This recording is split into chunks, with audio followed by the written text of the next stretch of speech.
If you build yourself up, the world conforms.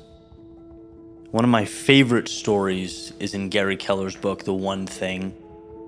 Towards the end, he talks about a father and a son.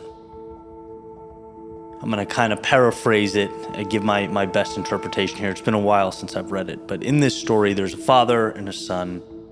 The father's tucking his son into bed.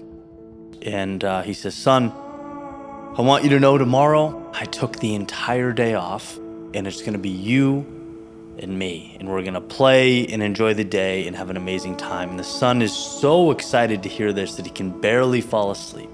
Right? It just makes his day, lights him up. So father says goodnight, walks out. Eventually the kid falls asleep. Fast forward to the next day. Bright and early, the father's downstairs sitting at his table. He hears his son, the little footsteps sprinting across the hall, and he goes, "Here we go." Down the stairs, the kid comes, sits at the kitchen table right across from his father. He goes, "Dad, let's go, it's time. Let's go play, let's go have fun."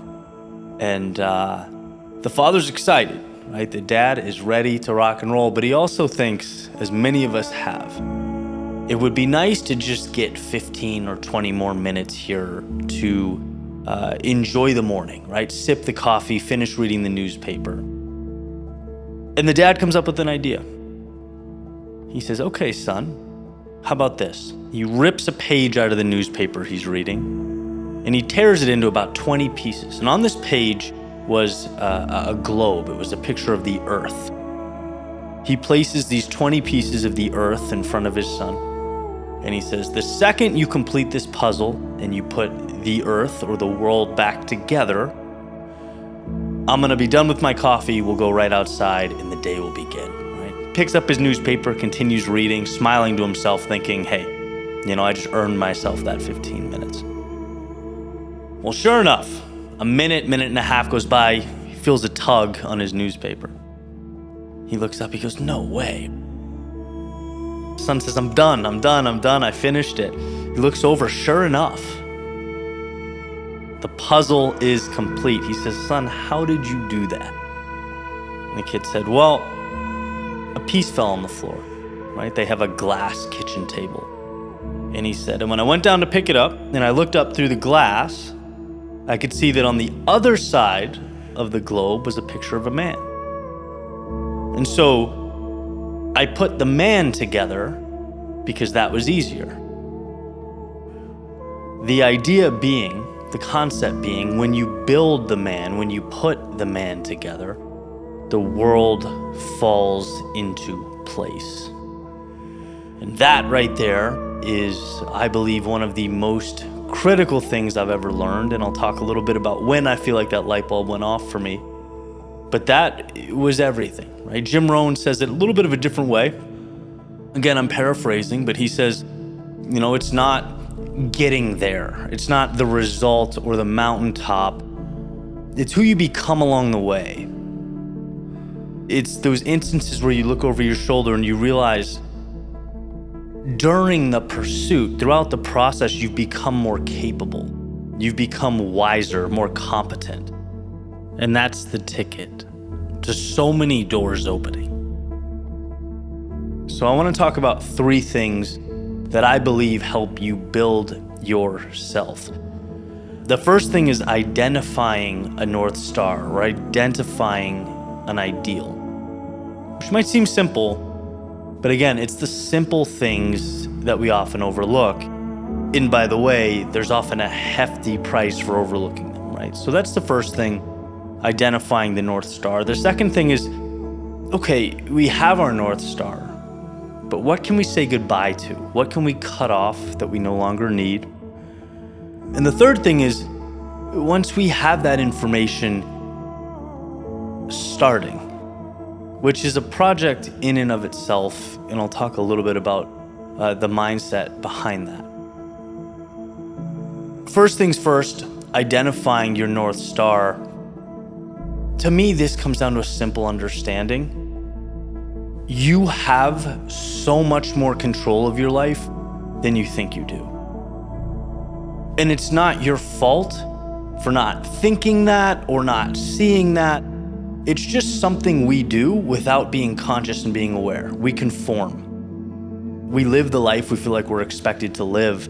I've often talked about in my videos being 26 years old and that being the moment, the turning point for me. Why? Well, because I went to high school to get to a good college, to get a good job, to move up the corporate ladder. I was 4 years into that job, and I looked around thinking, maybe I don't need to live for the weekend, right? Maybe I don't need to get up every day feeling obligated to do something that doesn't light me up.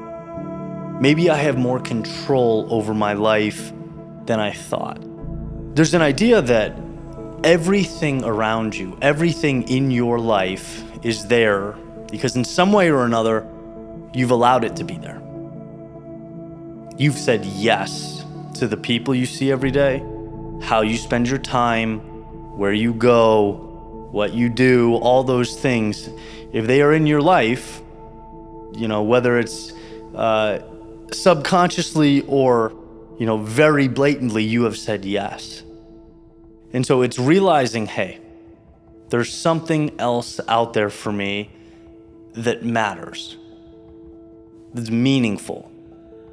The last 10 years, it's been the hardest 10 years of my life. There's no question. Bringing something into existence that was not there, working to grow it, to expand it, working to grow myself as a person, right? But throughout it all, I've cultivated meaning. I get up in the morning and I think, this matters. I have a purpose that I care about, that lights me up. To me, that's the goal. And to find that and identify that is everything.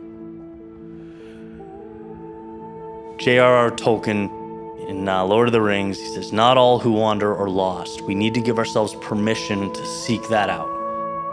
To look around and realize, hey, some of my life, some of the things I do every day, I'm sure some of it's beautiful, right? But some of it just happens. That's life. Some of it falls into place and doesn't make us better and doesn't excite us and has nothing to do with where we want to go. And so we need to be able to differentiate those things and start gravitating towards something that matters. The second one is a little bit, it's quicker. It's associated to the first one, right? The idea of, okay, now you have that thing or you have an idea of that North Star. Find the courage to cut away those things that aren't going to help you get there. Another form of freedom, that shackle around your ankle that you've been carrying with you. Greg McKeown, his book, I Scream It from the Mountaintops, Essentialism, was the first person to teach me, hey, growth is not always acquiring. Sometimes growth is getting rid of those things we are carrying around. We carry too much. Empty your pockets of the burdens. Free yourself of those things. And that, again, comes back to this awareness. It comes back to looking around and doing an audit of how you spend your time.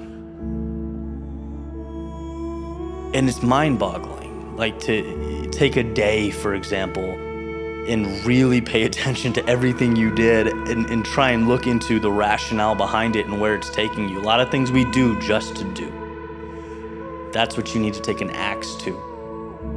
It's been said, simplicity is the ultimate sophistication. The internet attributes that quote to everybody from Lincoln to Da Vinci, but it's absolutely true.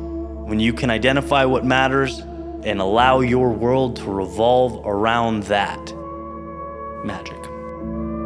That's number 2. And number 3 is go. Start. Which seems easy, right? You take a step. How complicated could that be? Perfection, fear, not knowing. All those things keep us from moving forward. And I want to gift you with this thought that helped me tremendously. You're not supposed to know. You're not supposed to know how things work out. You're not supposed to have the answers. You're not supposed to have a perfect map or game plan. Life is chaos. It's supposed to be messy. And the people that get the most from it smile and step into that abyss knowing they'll pick those pieces up along the way. That's not a little detail involved in personal growth. That is personal growth. That's the whole thing. That's the story. You go before you're ready, because you'll never be ready. And I can find those people, I can point to them talking about what they're gonna do if only. They're gonna start something when X, Y, and Z happens. Well, that's a forever game. You go before you're ready. Even this studio, right? This is a new studio, it's a new setup, just a little spark to reinvigorate creativity and production. It's like moving things around. Is it perfect? Is everything lit up? Should I be closer to the camera, further from the camera? All these things that I'm going back and forth with until I hit that ultimate, light bulb moment. Who cares? Pick up the mic, say something, and iterate. 10 versions from now, 10 videos from now, this probably will not be the same. Perfect. But there will not be 10 videos from now if you don't go. And so that's what I encourage you. I encourage you to remember that perfection is just fear in disguise. The people that wait for all the answers before they start, they wait forever. Your time is now, so go. So I'm gonna leave you with that. The beautiful story from Gary Keller's book, The One Thing. When you put the man together, the world falls into place. So give yourself permission to put the man together. The world wants you to win. It has all the tools. It has everything you need. You just gotta go. Put the man together, and the world will fall into place.